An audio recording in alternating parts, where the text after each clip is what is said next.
Welcome to UNCAGED, a show that celebrates thought leadership from today's top business leaders. The program provides a voice to amazing executives from around the globe who are shaping the world of business today and mapping the path to the commerce of tomorrow. Today, we're speaking with Adam Potashnick. Hey, Adam, how are you? How you doing, Ben? Good to see you.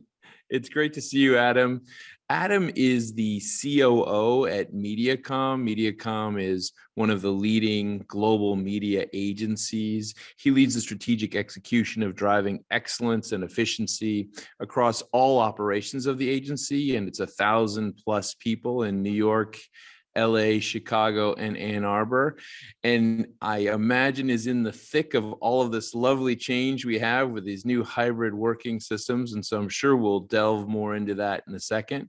Before we get there, Adam, tell us a little bit about yourself and your career. Sure. Well, thank you so much for the opportunity to connect today. I started my career in the early 2000s at a media agency. That media agency was Cara. At the time, it was owned by Aegis.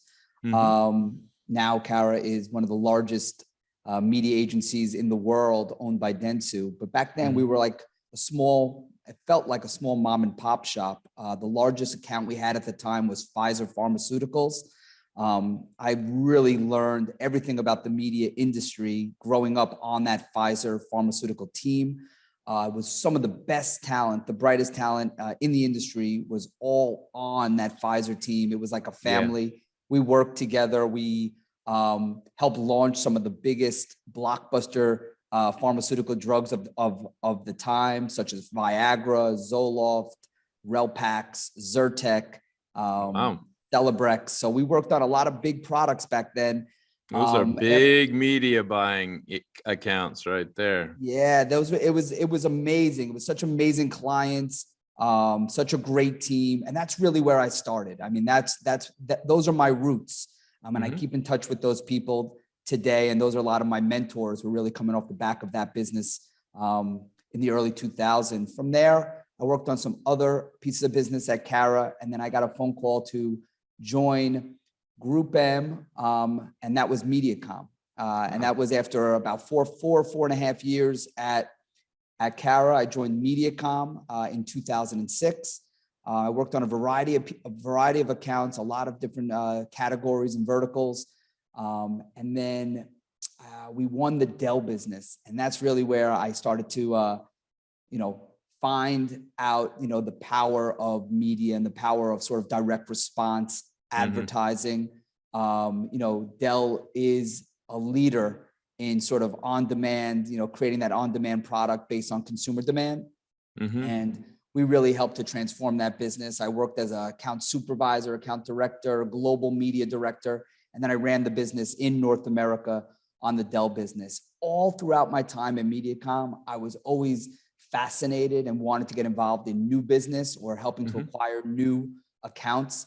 I always was getting involved in those new opportunities, those pitches, those meetings.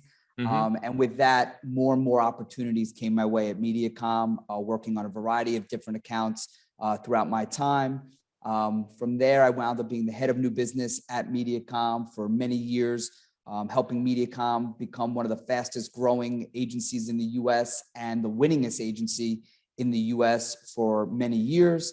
And over the last, I think, 3-4 years, I've now been the chief operating officer at MediaCom, really looking across the entire business, trying to find how we can help both existing clients succeed, as well as continue to acquire new accounts and new clients to join our MediaCom family. That's great. I think that, one of the things that really obviously comes out is that you really have lived all angles, all dimensions of the media agency business, which certainly puts you as the right person to be a COO of a major media agency. And so, tell me more about what the challenges look like right now. I mean, MediaCom is truly one of the beacons of excellence in the industry. How are you guys thinking about things, and what's the heartbeat of the business these days? Yeah, I mean, the number one thing in our, that keeps us up at night, the things that we always think about is how do we help our clients grow? I mean, ultimately, we want to make sure that every single client that we're working with has a roadmap. We have a game plan with them on how we're going to help them grow. And this isn't about short-term wins. This is about long-term gains and long-term partnership. That is really what we focus in on. Obviously, when it comes to new clients, we are always looking to work with the world's most ambitious brands. I mean, there's so many different clients, and there's definitely an agency for every brand, and there's a partner for every client. But we're really looking to work with the world's most ambitious brands. So we're out there speaking with brands that are just even looking to spend their first dollar in brand building or in advertising, and we're helping them navigate what that investment would look like and what that return on investment should be. And we forecast that out with them, and we stand shoulder to shoulder with them day in and day out, helping them understand the power of media and how if they were to invest that single dollar, what they can expect taking that journey with us. So it's a lot of, obviously keeping our current clients happy, making sure that we have that roadmap, attracting new businesses, but really having a fine tooth, being very ruthless on who we work with, because there is so much demand out there and movement out there in the marketplace. So really lens of, there's been so many changes, and I love that idea of working with the most ambitious client. It's a great way of thinking. I was curious to kind of understand perhaps how the relationship with clients has evolved and how agencies approach that evolved relationship today. Yeah, I mean, the relationship right now, everything that I focus in on and everything that I preach to the entire team and that we encourage everyone to think about is, building that trust is the number one most important thing to any business plan. And that trust really starts with that relationship, that one-to-one connection. Obviously, in the hybrid world, these relationships are built. And I would actually say in the hybrid world, they're being built quicker. They're being built faster because the connectivity between individuals now is more frequent and more often than ever before. So sometimes we used to have that one big meeting that we had to fly across the country for, or across the world for, and sit there, and you would be in that room for 2, 3, 4 hours at a time. No longer do we have to, or it's being demanded of us to do that. We're having these big strategic conversations virtually, and our clients are adapting just as fast as we are. There are very few clients that are requesting or demanding that we meet with them in person. We are seeing more and more of that, but ultimately it's the virtual meetings and the frequency of these meetings that I think we're actually getting quicker and more agile in the way that we're helping our clients succeed. So it's actually quite interesting. Yeah. I was going through, I was in New York about 3 weeks ago, and I was meeting with some of our new team members. We hired a ton of new people over the last 2 years, and I'd never met any of them, but I'd spoken to them numerous times every day for 2 years. And it was such a strange moment to suddenly finally be in the room, because you're absolutely right. There's almost a level of relationship, a depth of the relationship that you have with people that you perhaps haven't even really spent much time with in the real world at all. And I imagine that's going to be our new reality. Yeah. I mean, I'm looking forward to, getting into the office to be with people in person. But I'm telling you, those relationships of people that I haven't met in person before, it's not like we're going to be starting from scratch or starting from zero. I mean, I've already know their home, their family life, what motivates them, what drives them, because we are, talking with each other so frequently and often. So it'll be quite exciting, to actually just get back in and start to just continue that partnership and relationship. So as a COO, I can only imagine the things that you have to face. I know that when I was leading a media agency, the COO was always right in the middle of all of the talent discussions and who was on accounts. And certainly we're in the middle of a massive talent battle because of everyone coming out of COVID and moving around to jobs. How are you guys looking at that type of topic? Yeah, I mean, look, talent retention and talent acquisition is definitely probably the hottest topic at our agency, but it's also not just our agency, it's across the entire industry. The strategies that we're deploying are Some of them are the more conventional ways of talent acquisition and looking where normal businesses and companies are looking, but we're also trying to do things that are more non-traditional.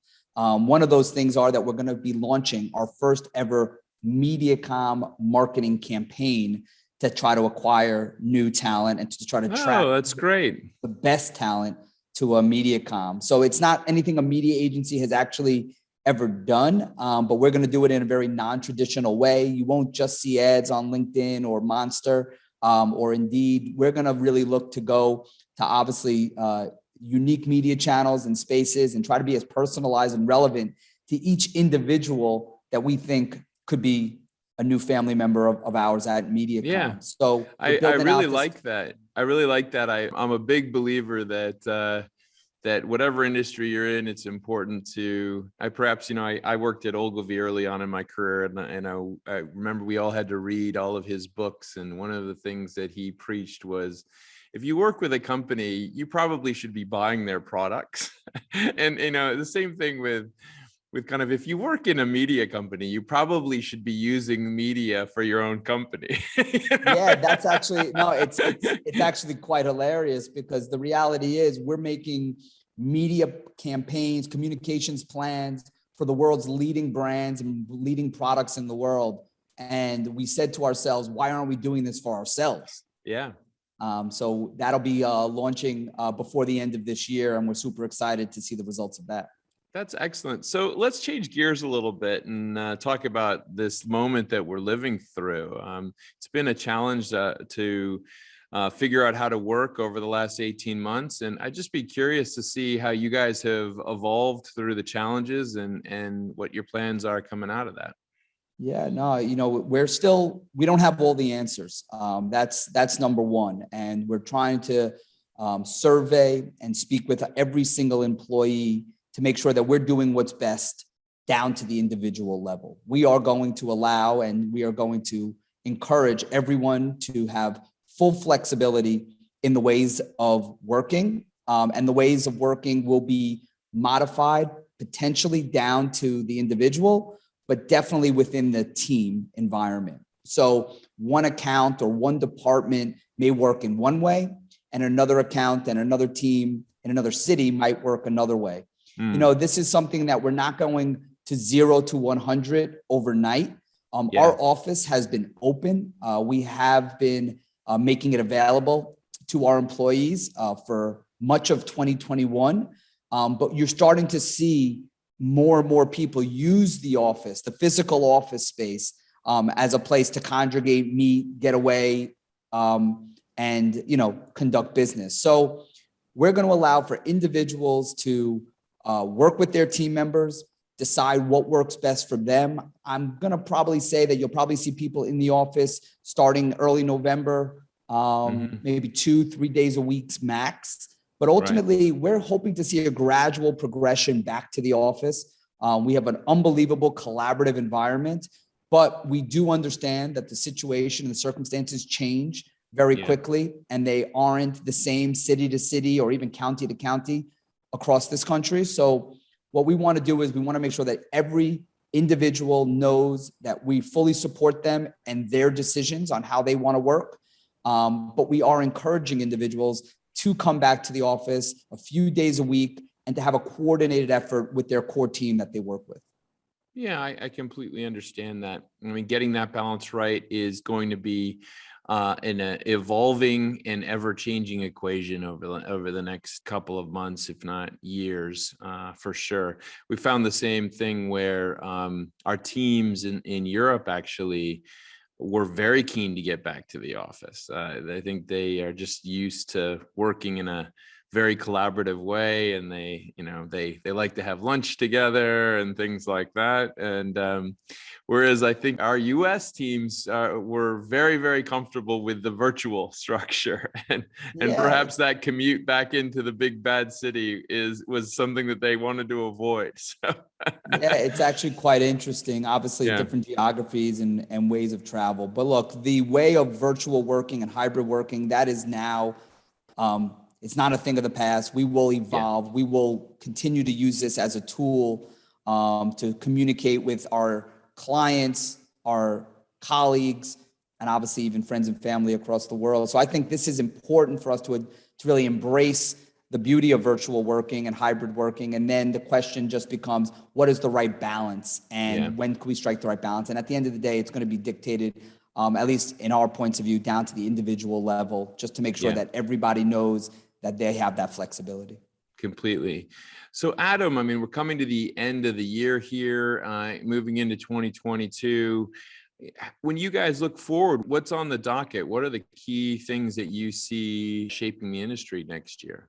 Yeah, I mean, everything that we're trying to lean into now is about being as relevant and making every message and every media channel connection as relevant as possible.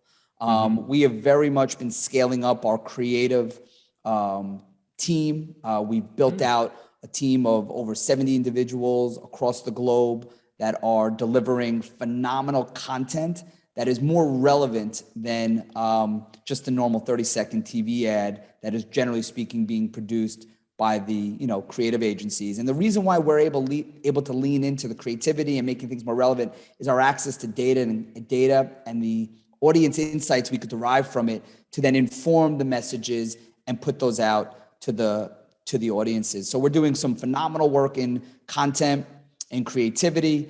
We're also it's really now about what does 2022 look like? I mean, 2021 has actually been a phenomenal year from a straight numbers perspective. We've been able to retain our clients as well as grow in the same regard. And I think 2022 becomes how do we get to the next level? What is the next level look like? On a great growth trajectory that we've had here at MediaCom, you have to keep building brick by brick. So I think at the end of the day, we have a play to win, not play to lose mentality. So everything we do is about playing to win, and we never rest on our laurels. We're never happy with sort of the success or the progress we've made to date. We always want to build. We always want to keep thinking about what's next. And for us at MediaCom, I mean, the sky really is the limit. We have a phenomenal team of leaders. We have great employees that are dedicated to the agency. We're investing more and more in our employees' well-being. And we're just trying to make sure that we're taking care of our employees, that we're taking care of our clients. And then obviously at the end of the day, I think if we do those two things, we're going to have huge success in 2022.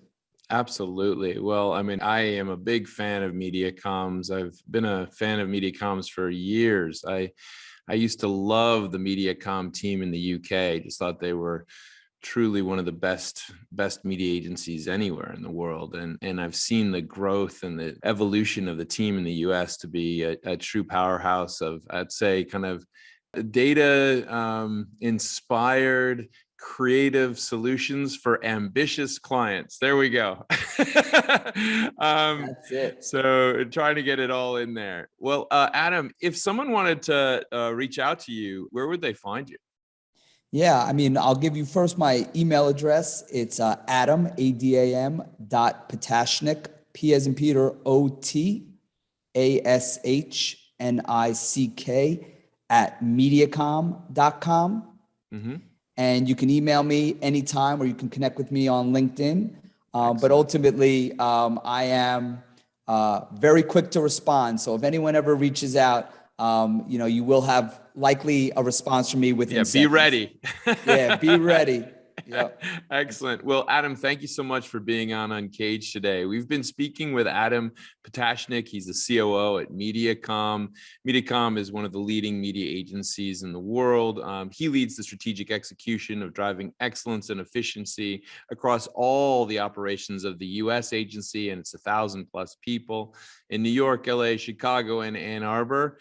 And we've been talking about all of the changes that have been happening in the media agency business, how they're operating in a flexible manner during COVID, but also kind of building a truly flexible system going forward after COVID. And if you're an ambitious client, Adam's the guy to call. So thank you again, Adam, for being on the show. Absolute pleasure. Take care. Cheers.